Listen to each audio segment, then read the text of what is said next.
It started with a whisper, but it wasn't the wind, and it wasn't the trees. It came from the old toy box in the attic.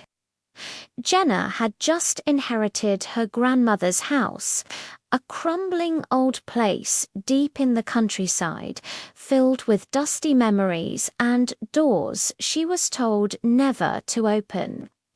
On a grey October afternoon, exploring alone, she found a narrow door at the end of the hall she'd somehow missed before. It creaked open reluctantly.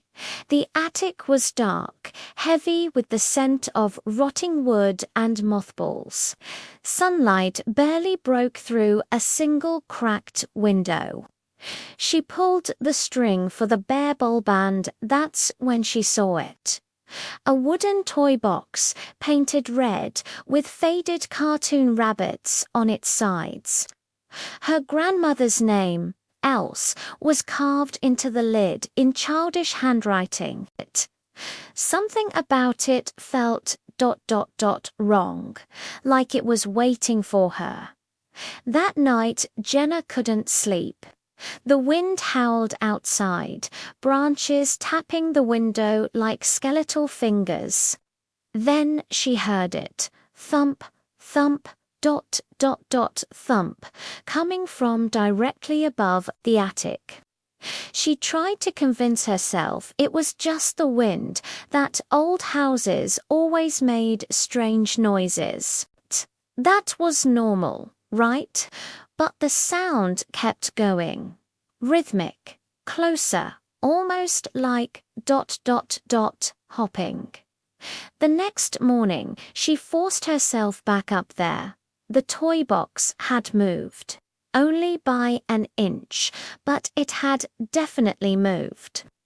Curious and a little shaken, she pried open the lid.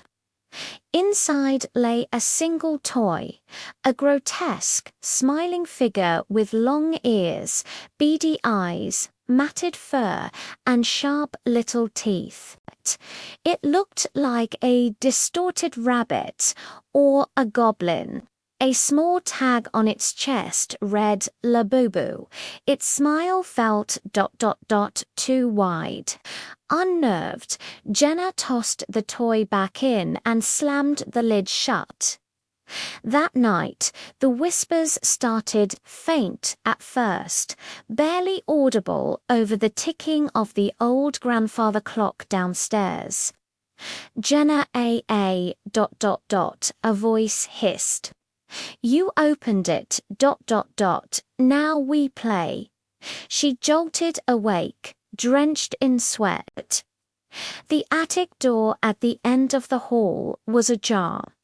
She knew she hadn't left it that way. Barefoot, heart pounding in her chest, she crept down the hall. Her hand trembled as she pushed the attic door fully open. Inside, the toy box was wide open, and it was empty.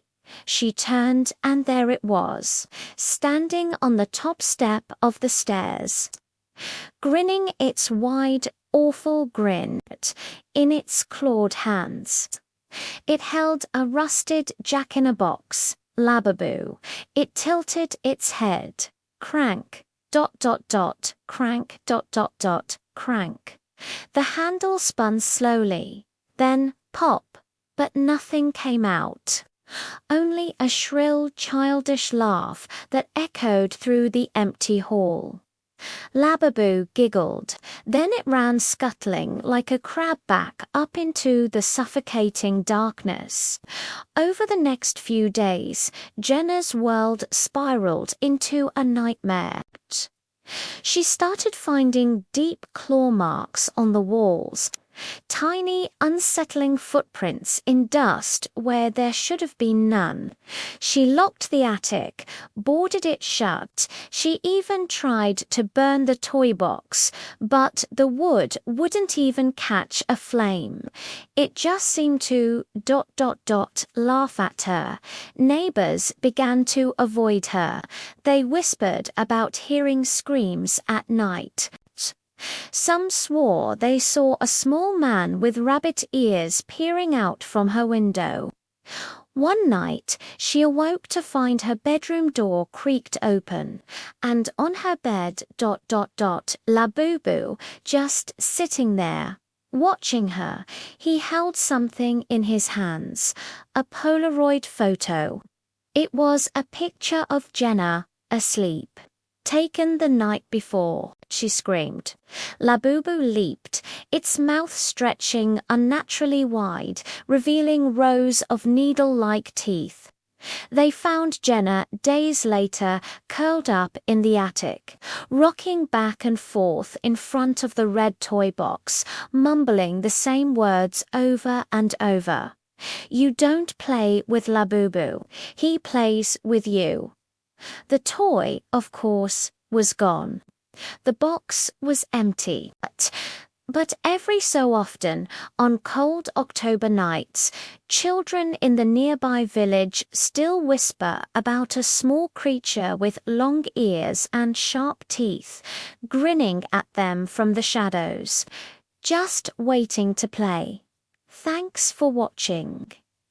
If you enjoyed this story, don't forget to hit that like button and subscribe for more chills.